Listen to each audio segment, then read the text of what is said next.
Peggy 16.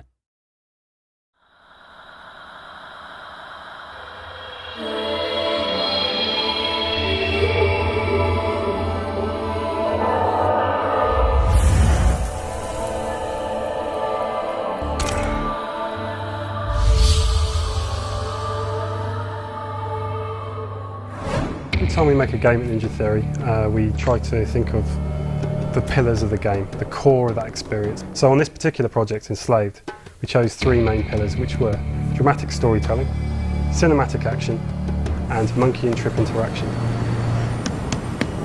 Hey! Hey! Open the door!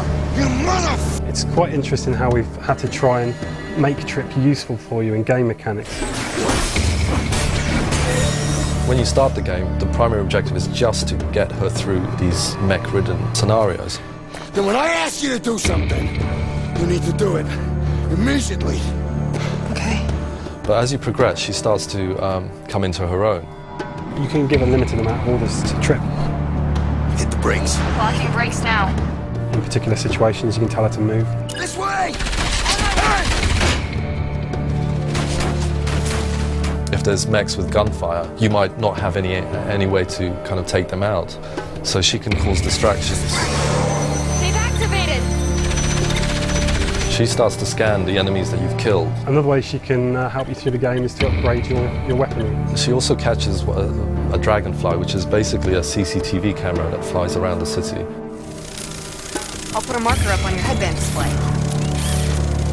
We're using her as the navigation method through the world to help you really find your way. And when we're looking at environment traversal, we really wanted to do something a little bit different to what's out there. So what we've done is create these windows of opportunity. So as you're swinging through the environment, if you hit it right, you get the right kind of combo, you can string these moves together. So you get a much more flowing experience. Monkey's main weapon is his telescopic staff.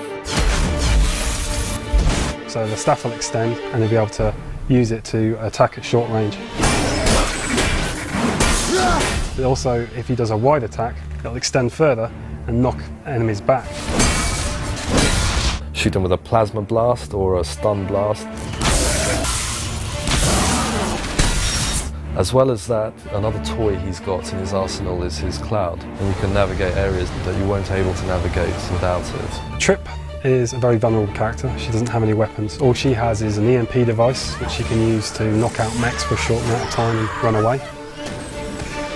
No combat area is there just on its own for no particular reason. Everything has a logical purpose for being there. All of the gameplay is kind of funneled and directed to lead you up to these particular moments. For example, in one particular scene, you have an exit on the other side of these rooftops. So in this scenario, you can play it two ways. You can either go around to the right and just brute force beat up these guys, or you can do a more sneaky way and use Monkey's kind of Tarzan-like clambering abilities to sneak up on him, jump down, take him out, rip off his gun.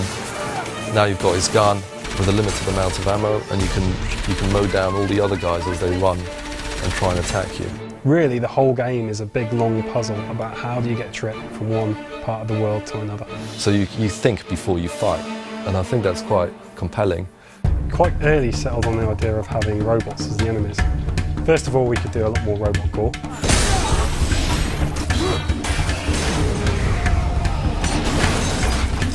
We've also tried to make it a lot more tactical, so we've added things called takedowns. And these takedowns allow you to, let's say, rip off a gun mech's arm and then use that arm to shoot another mech, or turn one of the other mechs into a bomb. The game had to be challenging, it had to be hard. It becomes a totally different experience when you play on normal, and particularly when you play on hard. It really ramps up the challenge that you're going to face and how much you have to use tactics.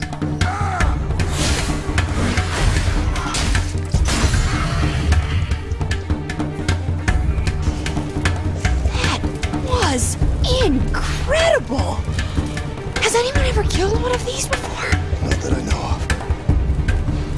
Oh, you did it!